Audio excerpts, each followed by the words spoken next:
Okay guys, so now that we've gone through rune meanings, we've made applications of how the runes apply to you and pets and animate or inanimate objects around you, let's take a look at how they apply to, say, tarot cards. So for this particular exercise, I'll be using Joanna Powell Colbert's Gaian Tarot, but you can use any deck that you'd like. I just thought this would be good, large, and simple energy for people to understand. And we can take any card. So this is another good exercise for you to try. So you can take any card. I just randomly have the Lover's card here. And you can start from your bag randomly and see how they apply. So if you were to get this particular rune, and remember this is about creative fire, the torch, you could be carrying a torch for someone, so this could be carrying a torch for a lover. It could be how that person gives you creative fire. So if you were to get these two in a reading, now you can start seeing how they blend with each other. And I'm doing the blends only so that you have a situation that you can apply to your rune. So you can put your rune into different environments and see how it interacts. So this is almost like you're giving a reading. Someone wants to know about love. Tell me about love. And this rune comes up and it's about creative fire. This one comes up, wow, this is a really big gift. You get one such as this. The needs. Well, perhaps maybe something needs to happen in order for this to come to fruition, or someone might be very needy, whether it's you or the other person. Where is the neediness in this? What are the needs? What's happening? This can be about communication. How are the two communicating? And if you want to find out, you can pull another random rune. And whoa, we got the rune that represents hail and destruction. So there may not be very good communication between these two. Okay? Let's pull some more. So if we were to get, I'm just going to pull randomly this one right here. And remember, this one has to do with elk. So it's pointing up. Remember, it has to do with either the spiritual bonds between the divine and what's happening. It also can be a protective nature. Remember, they would protect or defend each other with their horns or their antlers.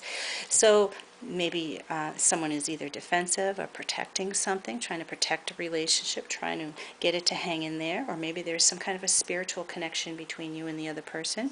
If you were to pull another room to see how to define that, what that is, this is the one on ice. So the protectiveness may actually put a freeze on the relationship. Someone is cold-hearted. It may actually have to do less with love and more with just maybe owning something, protecting what is yours.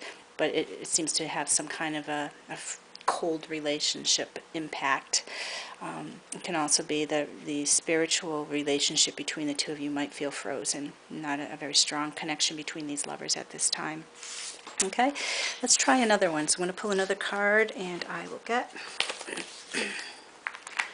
Okay, so we have the Five of Earth, which is like the Five of Pentacles. We have a man hiding in a shelter here in bad, cold weather. I don't know if you can see his face there. So he's all curled up in there. So if we were to pull runes randomly about this, I'm just gonna, when you reach into a bag, what you want to do is just really see what your finger attaches to, see what you're drawn to. All right, so this is, we got communication again, and hail. Oh, interesting, because this kind of reflects the actual card. So if we think about this, is whatever is happening to this person has to do with how they're communicating with those around them, and there's a very destructive means of it. So this may be someone who lashes out in anger. Maybe someone has anger issues or fury issues. It may have to do with they just can't say what they want to say, so when they do say it, it's destructive. It may be a destructive force to things around them. It may isolate them. The way they communicate may put them out in the cold. Let's try another one. So if we were to pull a couple more. Gifts. All right, so if I were to pull these two, so this person is kind of isolated and alone, but you know what, I almost have, I see this as like, in the end, it's a gift that moves this person, so even the frozen and stuckness somehow is going to make that person take action and do something, get up and go. So, or you could say, you know what, if you're stuck there, the gift to you would be to get out and do something. There's going to have to be some kind of movement that you would do on your own, that if you stay in there, it'll continue. So you may want to consider, do you use runes for describing the situation? Are you going to use the runes for advice? because they may tell you two very different things. If you're working with a client, you can go both ways, but you really, as a reader, if you want good precision, know what the runes are that you're putting down and what they're going to mean. Will this be an outcome? Will this be describing what your challenge is? Or will this be what will help you? So really make sure that you know what they are, and it will help you with the card or the situation that you're working with. One more.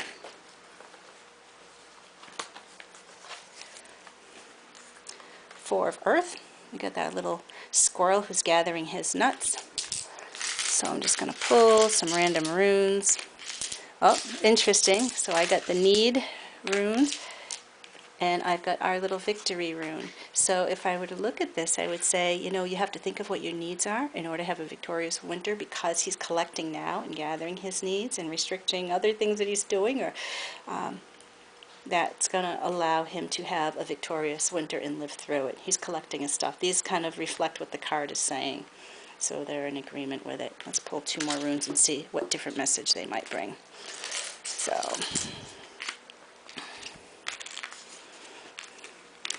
all right. So this is about, remember, our dice cup, taking a gamble, being open to something, fate and destiny, and this is about frozen. Now this could literally be being open to the freezing of the winter, preparing for that. It could literally be like this is ice coming, so he's open to it and preparing to it. He knows. It also could be that he's open, but it's like not doing what he's supposed to do. So if you're asking how they're applying energy to this, it's like, yeah, they might be open to it and know about it, but they're taking a gamble and they're not doing as much as they should. Perhaps they should now consider start collecting.